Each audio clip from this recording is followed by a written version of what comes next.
Bonjour à tous et merci beaucoup encore d'être ce matin, chaque jour à la recherche des analyses. Vous allez comprendre que notre chaîne n'est pas nécessairement une chaîne d'information. Bien que pour les autres c'est une information, mais nous ne nous limitons pas à l'information.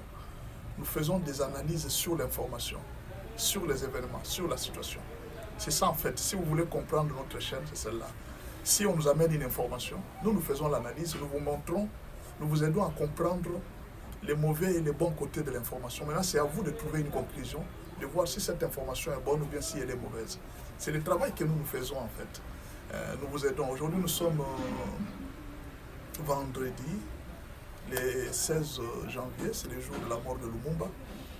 Et le 17, le jour de la mort de Musée, et demain, ça sera Lumumba.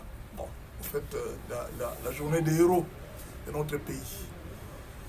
Alors, Nanga demande à la MONUSCO de prendre le contrôle d'Ouvira. Et ils veulent quitter Ouvira, ils veulent laisser la MONUSCO prendre le contrôle d'Ouvira. Qu'est-ce que vous allez comprendre par là? Quelle est la demande de Nanga? Ça peut être une fuite. Première raison, ça peut être une fuite. Parce qu'ils viennent de perdre beaucoup de gens. Hein.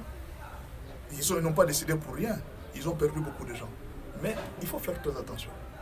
Si réellement Nanga a l'intention de laisser Ouvira, il devrait aussi décider, dire à la MONUSCO, de prendre aussi le contrôle de Bukavu, de prendre aussi le contrôle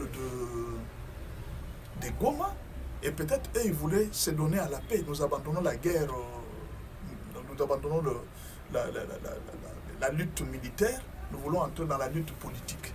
C'était ça la logique de Nanga. Mais pourquoi Nanga n'a pas utilisé cette logique? Il veut seulement quitter Ouvira. Ça peut être un aveu de faiblesse, qu'ils ont échoué dans Ouvira et qu'ils ont perdu beaucoup de personnes. À cause d'Ouvira, ils continuent à perdre beaucoup de vies, surtout le territoire de Fizi-Makobola. Ils viennent en grand nombre, mais ils ne rentrent presque pas. Vous avez vu qu'il y a eu deuil dernièrement à Goma.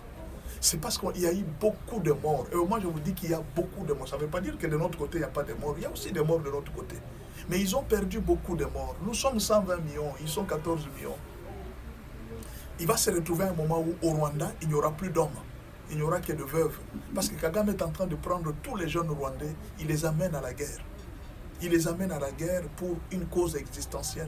À un certain moment, ça va arriver au Rwanda qu'il n'y aura plus d'hommes, il n'y aura que de veuves et de jeunes femmes sans mariage.